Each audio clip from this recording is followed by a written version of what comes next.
the button.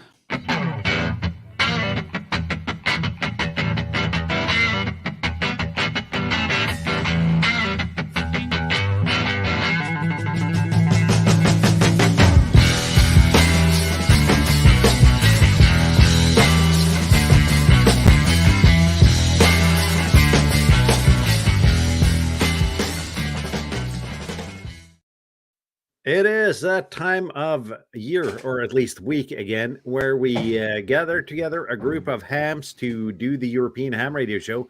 And we got a couple of substitutes today. We have other Chitel down there, and we have other Walt over there. So both Walt and Kjetil are out today, so we got a couple of substitutes for them.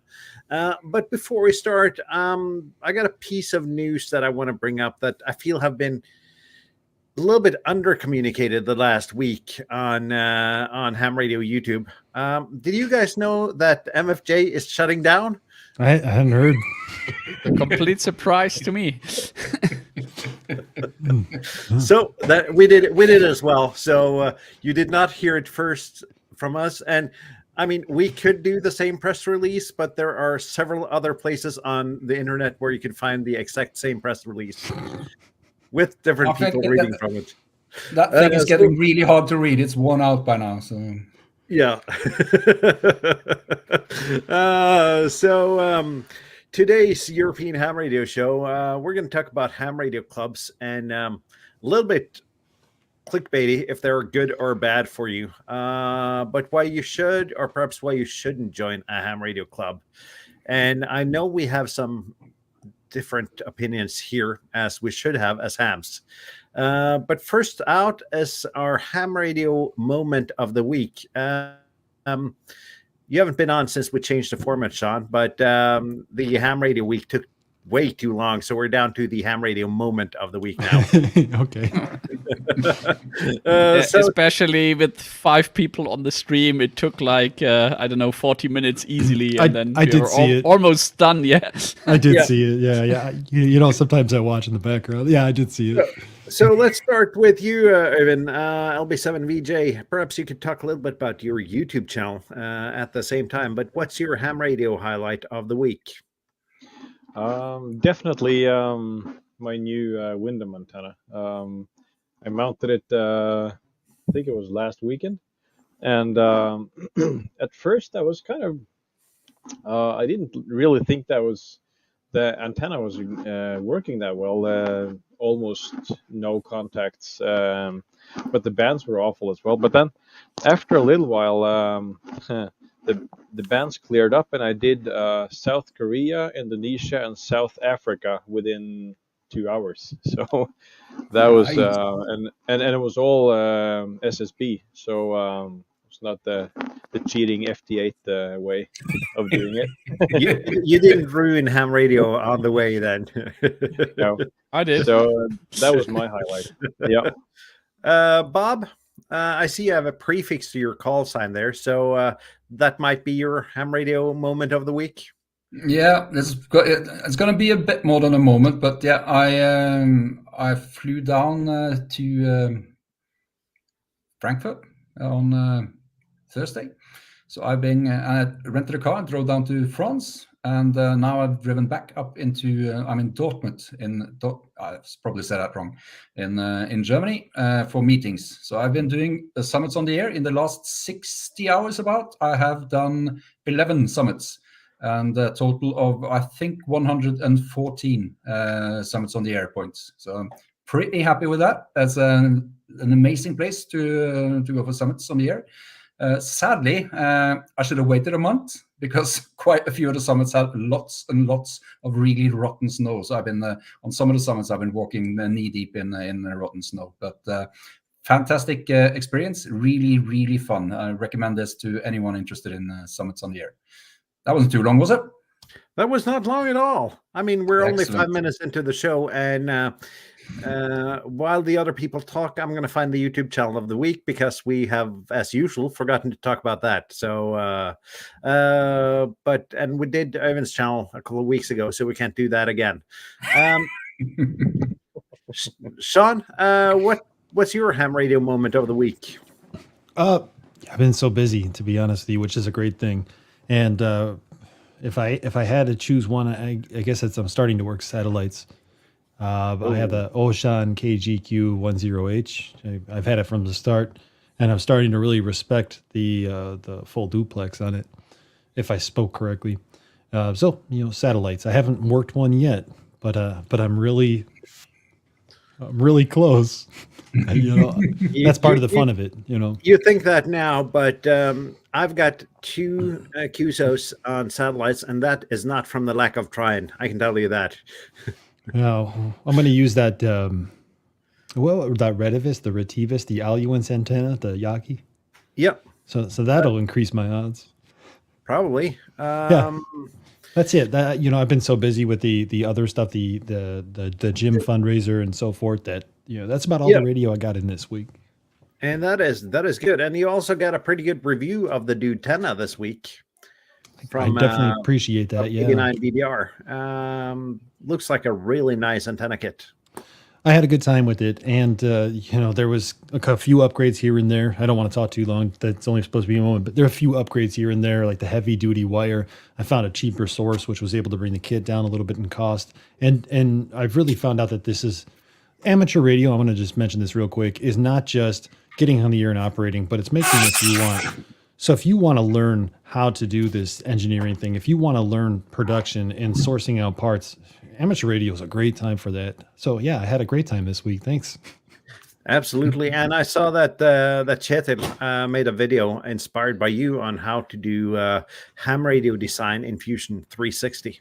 And the best part about that is he made the video and I watched it, and he does things the right way. And I do things the way that I've learned along the way and picked up on. But to watch his video and to pick up on certain things that he does, and I said to myself, I had been wondering how to do that, or there had to be an easier way, and now I see it.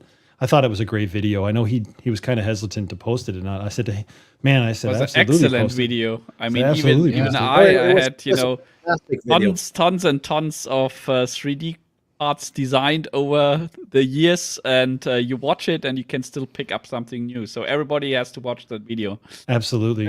I just noticed when I watched that video that I mean, there was so many things that I do wrong when designing 3D parts, and so many things that can be done a whole lot easier than what I am doing. Absolutely. Again, the part of not just radio, but all this maker space and tinkering, if you will, is kind of playing around with things and experimenting sometimes. All of a sudden you're pulling spline points and you're like, wow, this looks really cool. I didn't realize it could do that. And 10 minutes ago, before watching his video, maybe you didn't know about spline points. Education and exactly, and just being able to, I mean, making stuff and learning stuff is such a big part of the hobby. It's not what I thought when I got into the hobby, that it's getting a Baofeng and just talk on repeaters is so much more. Absolutely. And when we talk about clubs, we'll talk about that more, I think, because you have a really good point there. And clubs can be a double-edged sword, but we'll get to that. And Tobias, how has your ham radio week been? Very short. I did a bit of 3D design for a small battery compartment for my CW Kia. That's basically the bottom part, and yeah, there's basically a top part still to be designed. So basically the PCB goes on the top and the connections on the side around it. Yeah, that was more or less my ham radio week. And yeah, what else did I do today? Yeah, a brief experiment with the triple magnet mag mount. Because I had this sports video, I can't remember, about mounting it on the bicycle. And even with the radials, I had the problems, getting the SWR down. So I basically tried it. I put it on a small wooden stool, and then I put it directly on the ground. And oh boy, those 10 centimeters make a big difference, even if you have a lot of radials connected. So Yeah, I'm not sure what I've learned yet, but I've seen that it makes a big difference. So the usual mag mount that you put on your car, if you just put it directly in your garden on the grass and directly connect a few radial wires, that'll work. That's what I can already tell you. So you can use that as a ground mount as well. Yes. Or put it on Awesome. maybe not on a picnic bench, but put it really on the ground. That's what I'm telling you. Nice. Awesome. And that brings me to my ham radio moment of the week. And I've had a really non-ham radio week. I went up north of the Arctic Circle for 4 days this week. And as we discussed a week ago, I would have had time to do a POTA activation while I was there, but I didn't bring a radio. So that was not my ham radio moment of the week. Then I was going to talk about that I got a Digirig, and that's a really nice device, but that's not my ham radio week. That's not my ham radio moment of the week either, because 6 meters have been open today. Ooh. And you know those Alpha Oscar 7.5 stations that we've grown to not like there. Yeah, you can skip them. Literally, no. You know, when you hear a station from Mallorca on 6 meters, you answer the CQ and you get a reply straight back on 6 meters. That's 2,000 kilometers on 6 meter. This is on sideband? No, FD8. FD8. All right. Yeah. But still 2,000 kilometers on 6 meters. That's my moment of the week. And then just getting a French station right after that one. And then 6 meters pretty much closed. But I got those 2 stations and a couple of Norwegians and a Welsh station. So 6 meters have been my ham radio moment of the week. Great. Cool. And I see that Jürgen here, he says that you should come to Austria and activate some summons there, Bob.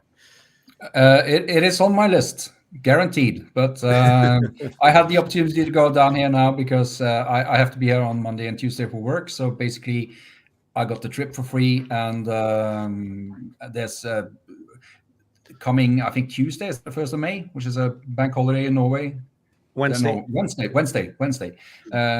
So I'm sort of extending this to a full week, only needing to take one day off work. So, but yeah, Austria is up.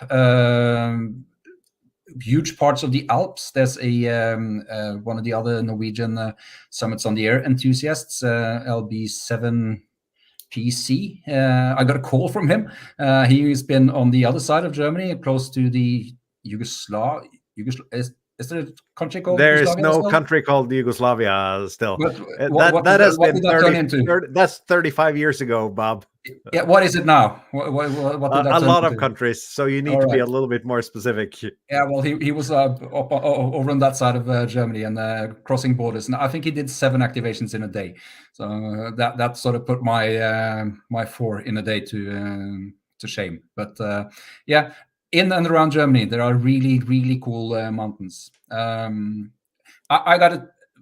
I know we're going to talk about clubs. I just have to get this off my chest as well. We had some disgruntledness in the Discord. Someone discovered that the Americans had a 10-pointer that you can actually drive up. I think that was Simon. I can tell you that just today, I've been on 2 10-pointers that you can drive up. One in France and one in Germany. So it's not just the American. We have them in Europe as well. Speaking about or you take the cable car and mount it on the observation platform, as we have seen in another video, right? Yeah, I was going to say that. Have you guys seen Radio Rover's last video? No. Where he does that? He's in the French Alps and takes the cable car up to a summit near Mont Blanc. I think he's up at 3,800 meters or something. Mounts his unfed antenna to the observation deck and does a soda activation from there. I'm gonna watch that. So we don't have a channel of the week, but we got a video of the week, and that's Radio Rover's video on that. So if you haven't seen that, go ahead, get over to his channel and take a look. Can you send me the link for that video, and I'll put it in the show notes on the website? I can do that, and I'm going to put it in the chat as well. Yeah. And this is actually a first, because we're at 15 minutes of the stream right now, and we are ready to go to the topic. Scary. What will Yeah, happen that next? is scary.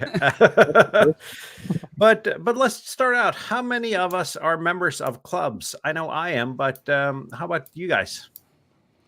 Yeah. Yeah. Nope. I am a member I'm of not in a no club. less than 4 radio clubs, in fact. So, Yeah. Owen? Yeah. Yeah. You Green remember? Mouth 5 mic. Yep. Yeah. I'm the black sheep here, right? You're the black sheep. But let's start with that, though, while I dig up the Radio Rover video, Tobias. Why are you not a member of a club? It's complicated. I mean, I was member of a club when I got my license, and it is. It also depends how the radio clubs are organized in Germany. You know, everything is Deutsche Amateur Radio Club, yeah. Yep. DARC, and it's organized in districts, and the districts are like the Bundesländer. Now into English. Anyway, but it's very hierarchical, and there are a lot of subsections and another subsection, and so on and so on. And a lot of politics going on. So it really depends when you join a club. You have to see what club can you join nearby. So you probably, if you're in the Munich area, you can pick like 5 or 4, you know.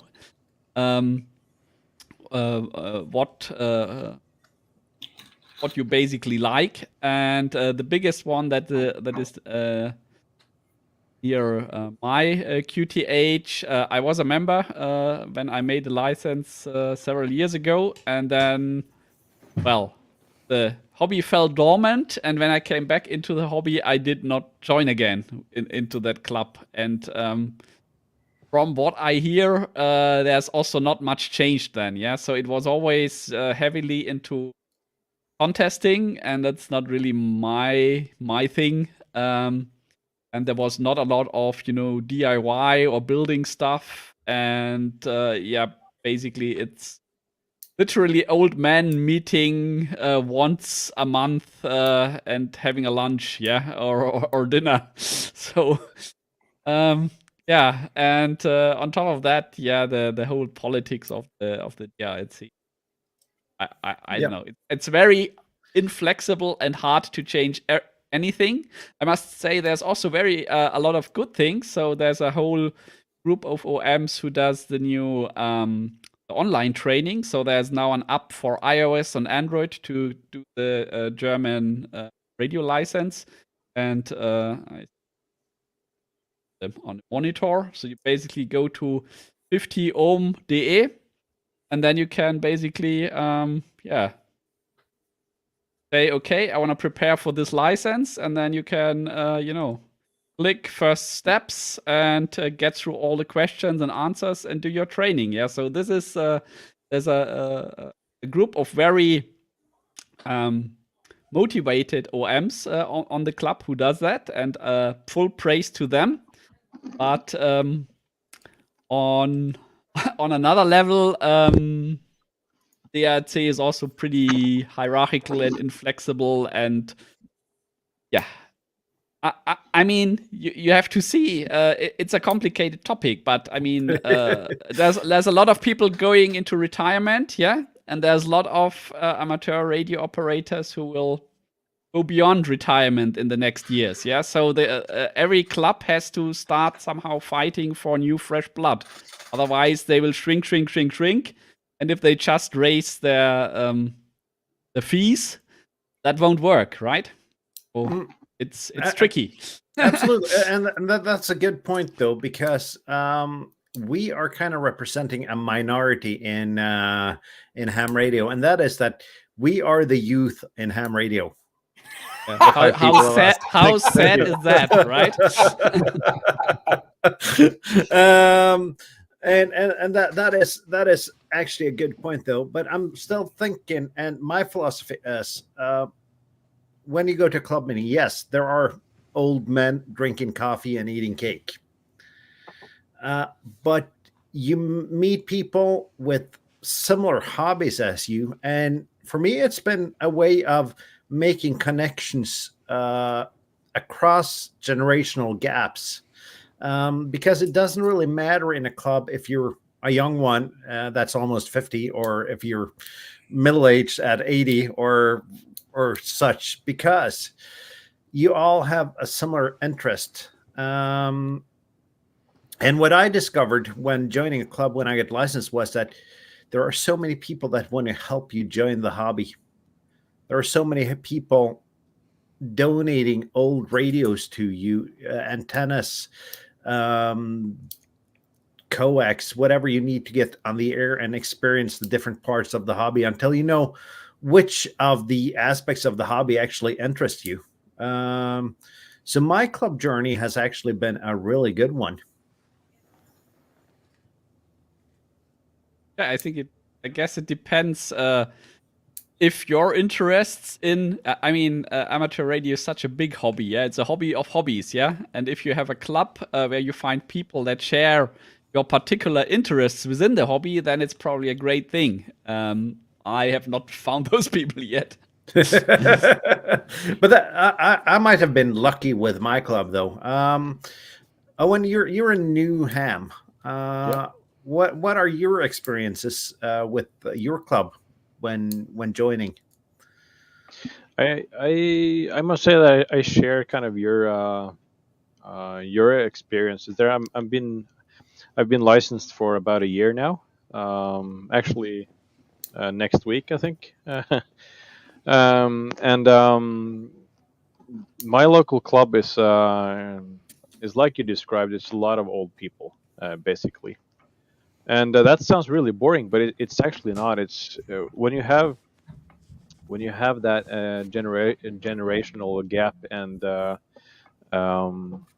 you meet people that has the same interest as you have, and they have a lot of experience, of course.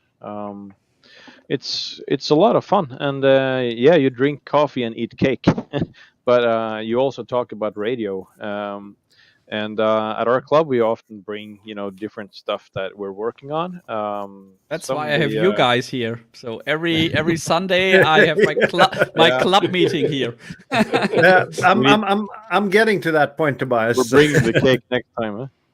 So but yeah, and also it's about building bridges, between the generations. And I think there's uh, not a lot of platforms these days where you can have younger people and older people get together and actually having a good time together. And I think that's really important, and something that we're lacking these days. These meeting points where you can meet up with the older generation and just talk about your day, talk about your hobbies, work on projects together. We're also thinking about giving back now, and a lot of these oldest hams, they're not really that mobile anymore. So when we're doing parks on the air and make YouTube videos about it, that is actually something that they enjoy watching, so they can also kind of be a part of it. And we're also been talking about making some kind of setup where you can just we mount all the equipment, and then we go and actually bring them to the location so they can also experience this part of the hobby. So we haven't done it yet, but we're discussing maybe doing a field day together, or just a photo activation. So yeah, but my experience being a part of the club it kind of brings the hobby to a whole nother level. Yeah. So yeah, that's my experience. Yeah, but that is and that might be how clubs work in Norway though. Because we tend to look at things from our own perspective a lot. Sean, what do you think when you hear our stories about clubs in Norway and Germany?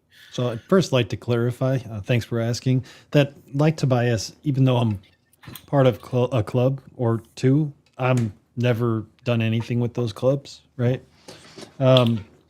With one exception. And what do I think about clubs in the U.S.? I think that there is a difficult gap for us to overcome between the generations and the ages, because I feel like the youth, when I say youth, I mean like the youth, 20 years old, early 30s, going to some of these events are easily unattracted by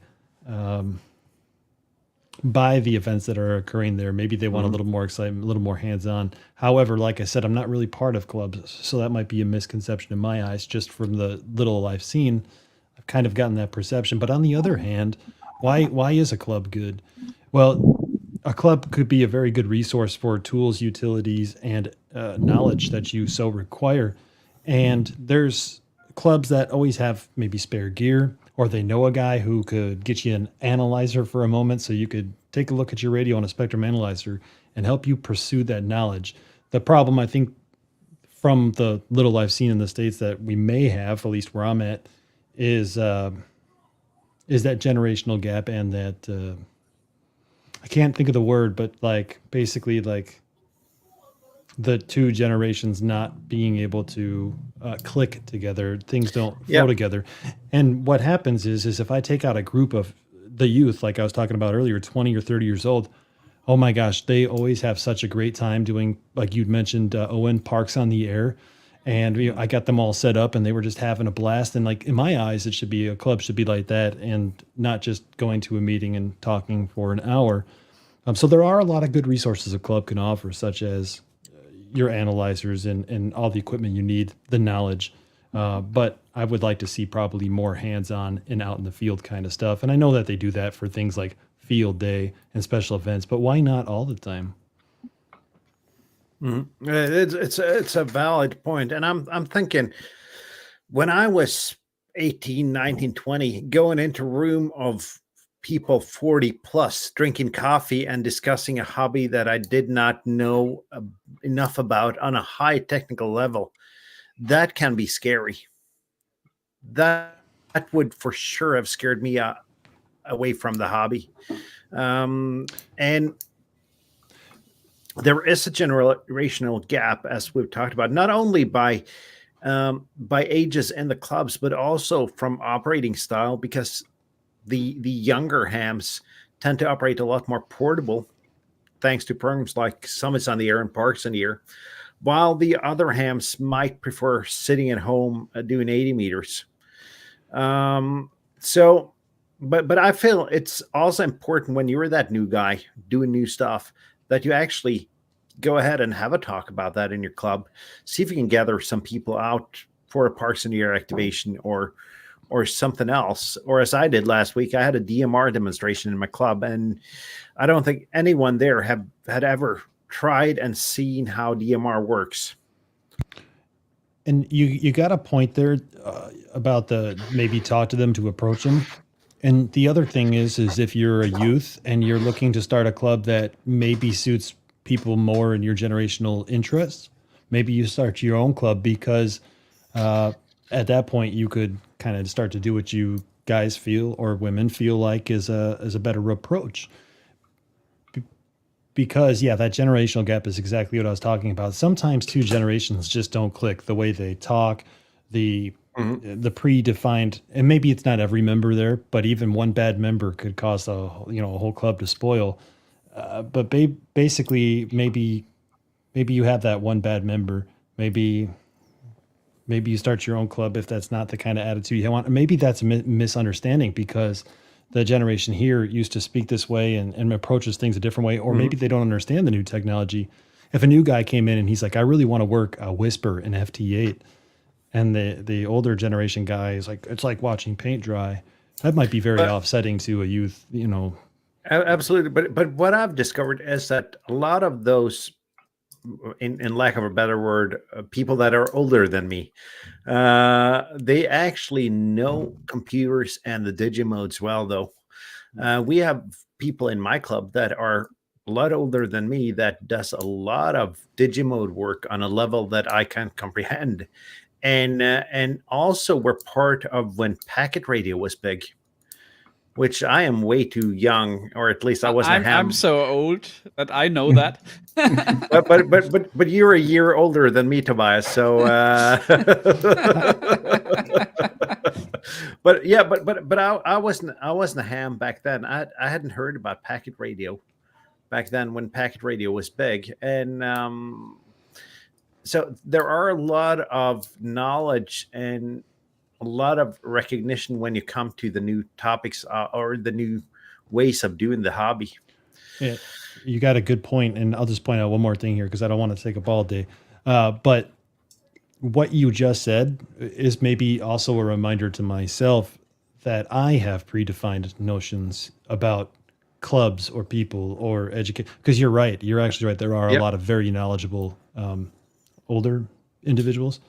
I don't know what we're saying to be PC, but proper. But OMs, no. OMs. But maybe you're right. Maybe I'm letting those predefined notions that I have generalize a whole group of people too. So that's probably a bad thing. And maybe that's something is if you're going to go into a club and just check it out, because it's always never hurts to check out anything. Go in there maybe with an open mind and don't listen to what any of us have to say. Exactly. Take it into consideration, but make your own opinions. That I think is the best advice of the evening. Best advice we can give on the matter. Just figure it out for yourself what you think. To chime in on things, I think I'm probably too old because I'm not noticing any of that generation gap in my club. So, it could be that I'm on the other side of that chasm. I'm afraid, but I would say what you talked about, Sean, is just starting your own club. It would be sad if every generation just started their new clubs. So I see the point. If you have a bad what do you call it, a bad member that would spoil the bunch, maybe you have to do that. But if you don't, maybe you can, within the confines of the existing group, maybe you can create a subgroup that are interested in the things that you're interested in and join in the activities that you would join in. I think that's what's going on in my main club, the Tønsberg club. We have really, really diverse interests, all the members there, and I think it's very little. There's not a lot of judgmental attitudes towards thing. So, there is, of course, that distinction between real radio and FT8, but you can just ignore that. I ignored that for the longest time, and it's not a problem.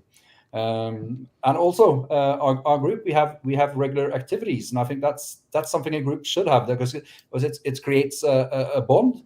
And it's an activity for the members to do together. So we have once a month we have a portable activity where we go out operating portable on 80 and 60 meters. It's organized as a net. We have one controller and everyone is somewhere out portable, battery operated. And we have a net on 10 meters every Tuesday, and we try to have a regular check-in on Thursdays. So activities like that, I think it's a nice way of bringing people in, tying people into the club. And one of the members in my club, he said, when I got my license, he said it's important to keep your license warm. And by that he meant that if you just get your license and you're not using it, it's going to be harder and harder for each passing day, week, and month to actually start using it. So to be part of a club that not forces you, but incentivizes you to keep your license warm, I think that's a really important thing, because there are a lot more licensed hams than there are actually operational hams, and that's sad. I think that's and it shouldn't be like that. And this is one of the really important things that clubs can help. Yeah, you got a good point, and you made another great point too. There are a lot of events that occur within clubs, and let's just consider for one moment if you don't have clubs, maybe you don't have things like, monthly breakfasts, which even though I'm not a part of those clubs, I still go to those monthly breakfasts and I have a breakfast, right? Or more importantly, maybe you don't have Hamfest, which allow you the opportunity to meet other people and other clubs. So even though maybe you don't agree with everything they do or how they operate, every club has to have some kind of good in it, I would assume. And so you had a really good point.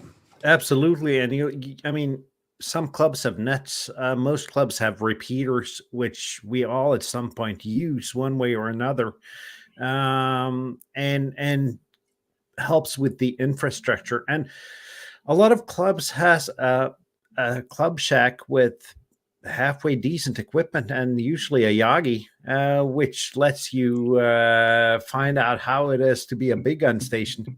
I mean, when I'm bored, I can drive down to the club shack. I can point my beam at about 300 degrees and hunt American POTA stations at times a day where I think the 20-meter band has closed. I am not able to do that at home. I just go.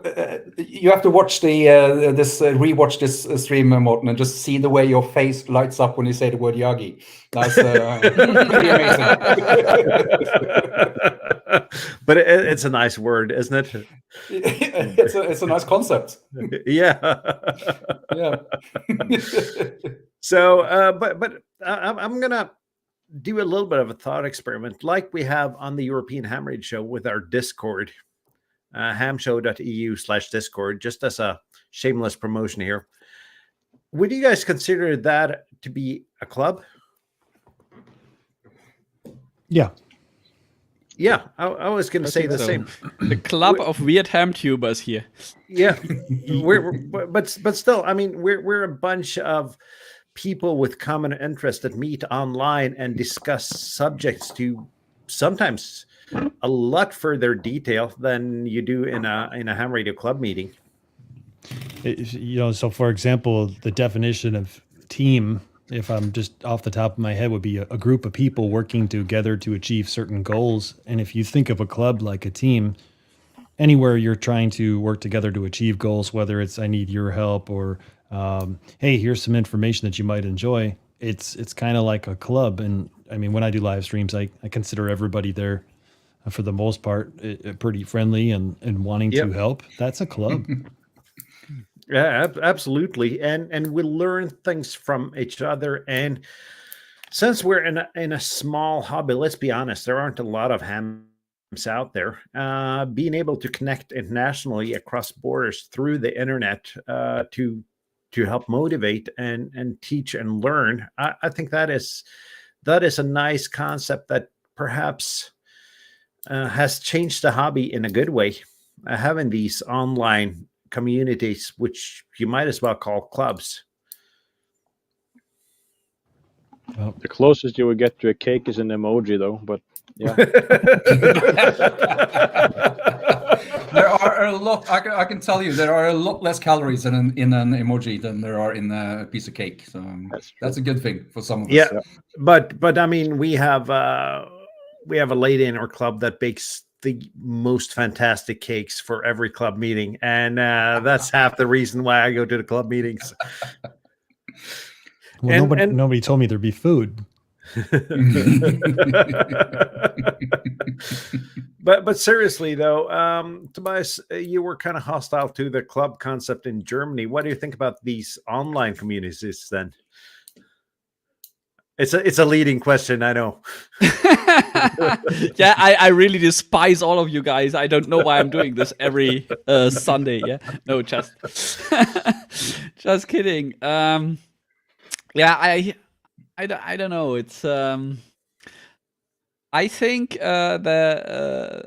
all the various YouTube videos about ham radio content really help to promote the hobby, yeah? And I think also, if you're a maker or have a 3D printer and then you stumble over Yetil's videos and then you stumble over Sota or Pota videos, it can lead you down a rabbit hole and maybe, get the one or the other to learn for getting a license, yeah? So I think that's a good thing, yeah?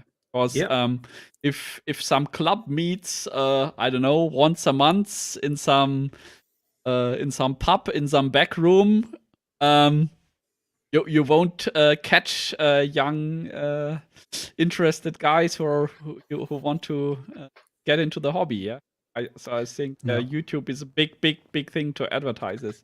YouTube is enormous, and when I started thinking about getting a license back when Corona hit, I think you can say COVID on YouTube now without being shadow banned. So, I started looking on YouTube, and I pretty fast found Josh Ham Radio Crash Course. And you might, I mean, we make fun of the big channels, but they're an inspirational factor, though, to get new hams into the hobby. And the fact that over on the Ham Radio Crash Course Discord, I've explained to a whole bunch of Norwegians that you should not go for an American license. There is actually a way to get licensed in Norway, and perhaps being able to get people through the licensing that way. And I don't think you thought about getting an American license, Owen, but I think we met over at the Ham Radio Crash Course Discord. Yeah, that is actually a very fun story, because my ham adventure started about 15-20 years ago. I went to this a field day at the Fredrikstad, and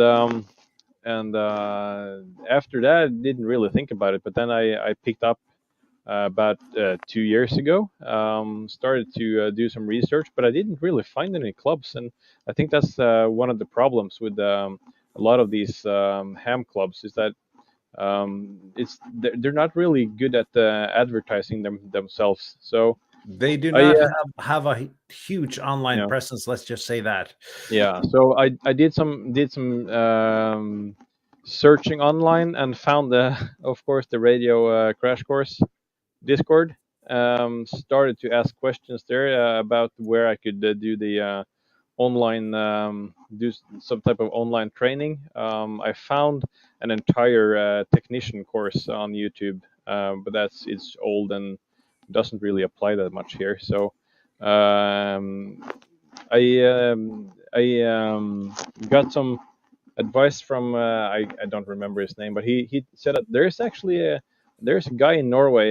His name is Morten. You should contact him. Maybe he knows some things about I think that was Simon in our Discord, which lives about an hour and a half south of me, and we also met on the Ham Radio Crash Course Discord. So the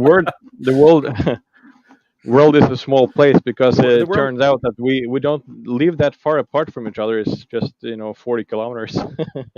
Yeah. So, yeah.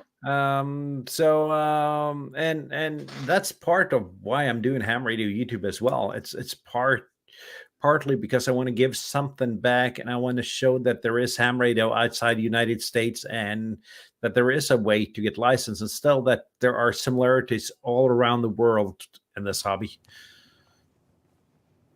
Mm-hmm. Yeah. As far as the community thing goes, the sense of community in the club, being an online presence, I think that actually it's a great example to set for the public to see. And the nice thing is as you all mentioned, sometimes finding a club is a difficult thing. They're not really well advertised, whereas videos are. And so you talk about a sense of giving back to the community, Morten. And if you go back, I'm not trying to promote my channel, but if you go back to my channel to the beginning, like we were always doing things like as a community, I guess what you would call a club, we would send out QSL cards to a ham who was, not doing too well healthily. We were setting up all these steps and trying to help hams in the community.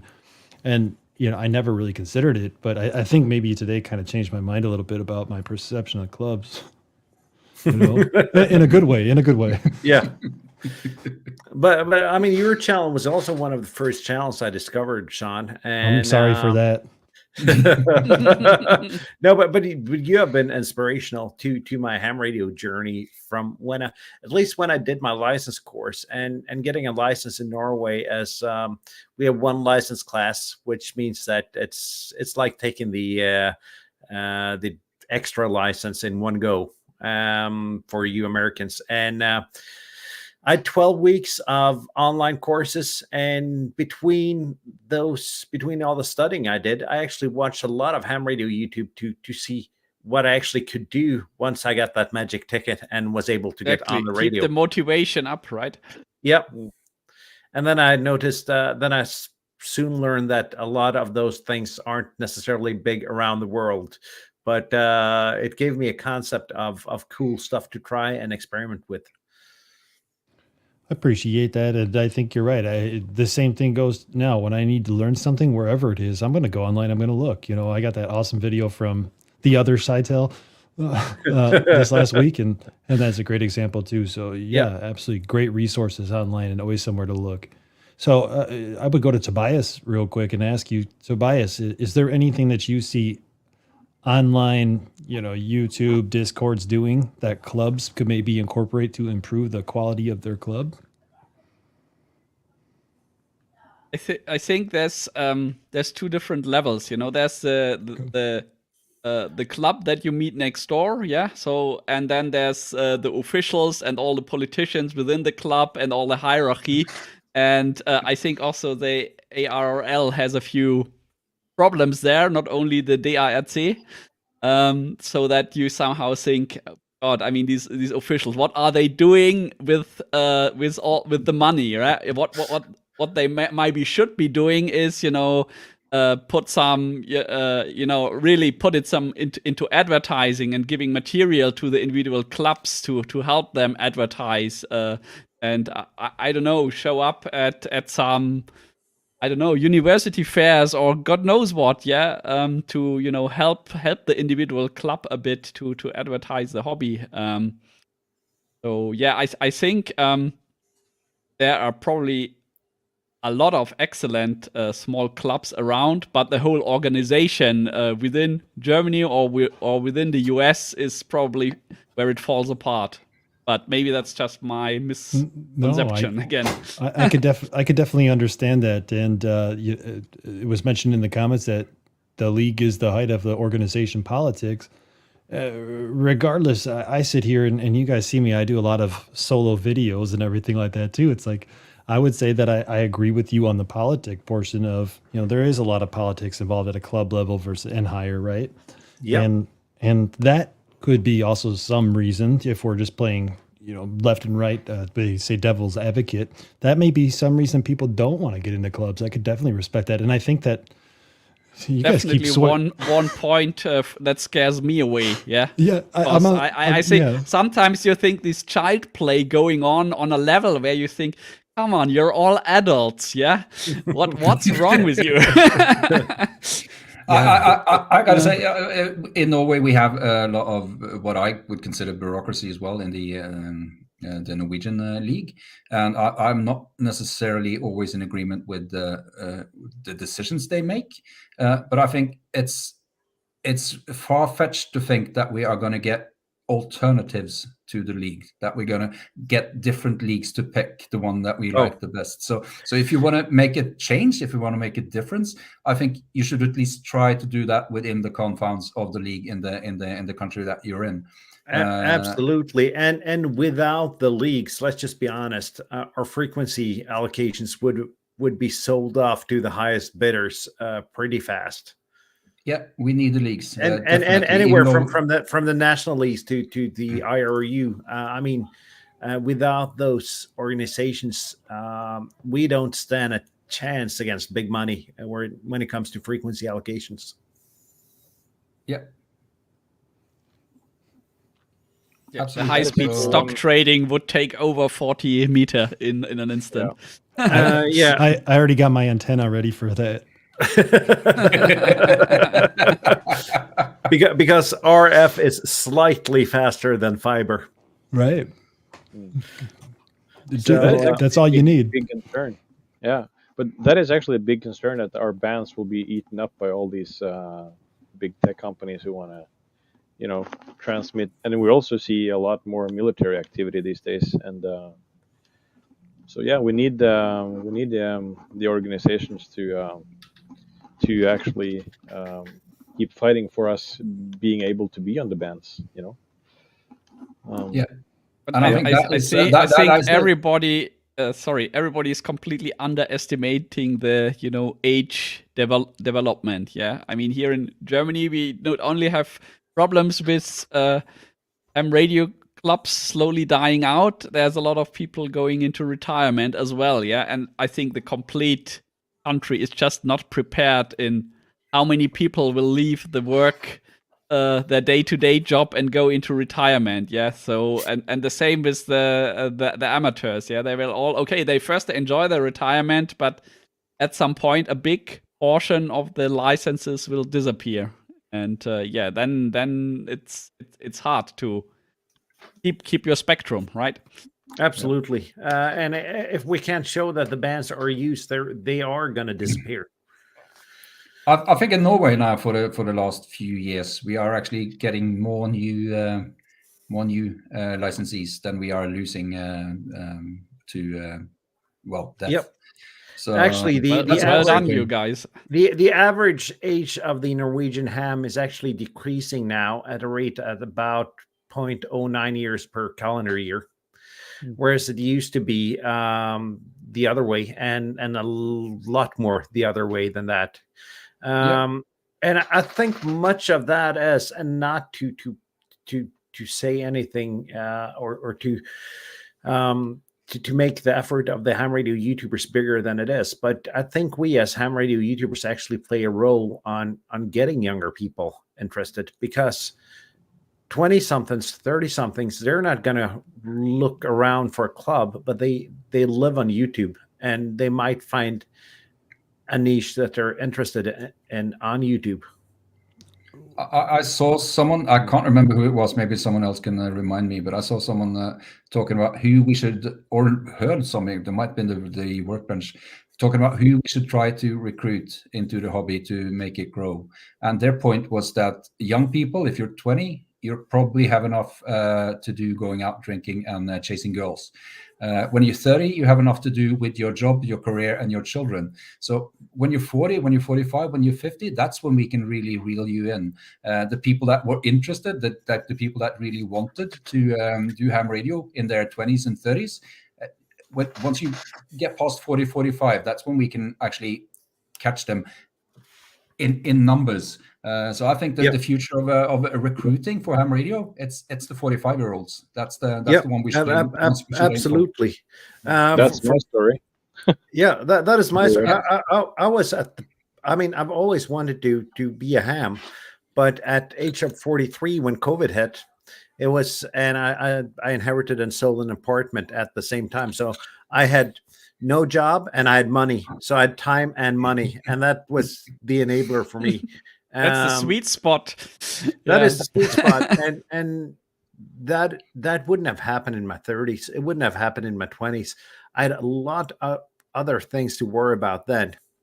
Then again, there are people in their 20s, teens, 20s, and 30s that probably are going to become great hams, but the majority are going to be the 40+ segment.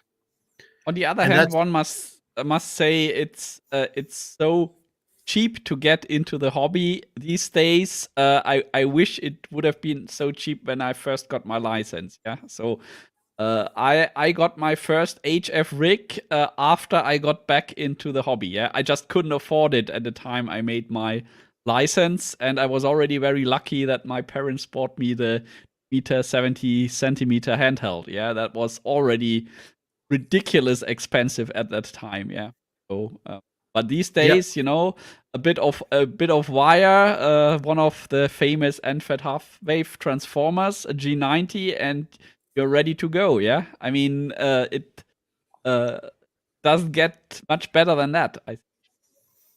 I have to agree, absolutely. And the hobby is as cheap or expensive as you wish by some means. Just to take this back to the clubs once again, and say that, as you said, at least in Norway, most clubs has a club station. You don't have to buy anything. You can just join a club. We have operators at our club that has absolutely no radio equipment. And I'm thinking about one in particular. He comes in every week, every 2 weeks, and he sits 4 hours operating 10, 12, 15 meters. So it doesn't have to cost anything. Get your license, join a club that has a club station. That's all you need. But again, I think that the problem with the young people is not necessarily the financials, it's the time available to spend on a hobby that can be pretty much all consuming if you let it. So I think that's that's the problem with getting the really young people into the hobby. Absolutely. Yeah, and a Scout 40, Scout 75 said it's cheap to get in, but it can get expensive real fast. Oh, Yeah. it's gonna get as expensive as you can afford, and then a little bit more. And a little bit more, yeah. Yeah. But the thing is, though, if you want to start out cheap, get one of those Chinese QRP rigs for HF and a Baofeng, and that will get you on the air. It might not be the ideal combo to get on the air, but it will get you on the air for about $250, $300. Yeah, and if I could just piggyback off of that, if you also want to consider maybe, because I don't know the license out there, but if you're a tech here in the US and maybe all you have is a Baofeng and you're not sure if you want to get into HF radio, maybe ask a club member, hey, is there a radio I could borrow so I could listen? Or would you show me? You could always go out here in the States and operate with a club member under the club call, and you have extra privileges if there's an extra around. But also, and I actually do use a club call for that quite a bit, to let other people operate under the club call. And then the other thing and the final thing is if maybe you don't have any of that and you're still kind of curious and you want to stay cheap, get yourself an RTL SDR so you could at least listen to see if the radio waves are anything you're interested in. Yep. Actually, this RTL SDR, that was my downfall in getting back to the hobby. Yeah. That's right. Just, hey, let's get one of these things, $50, not so expensive, just a bit wire out of the window, and hey, wow, 40 meters is really busy. Maybe I should, and yeah, the rest is history, and a lot of money spent as well, unfortunately. That's what got me caught as well. That's the reason I started studying for the license and getting it. I had one of these in the attic with an MLA 30, I think, antenna. It's a small loop, and I was decoding whisper. With that setup, I was decoding whisper signals from absolutely every single corner of the globe, and I've just found that amazing. Yeah. Oh, that is the best feeling.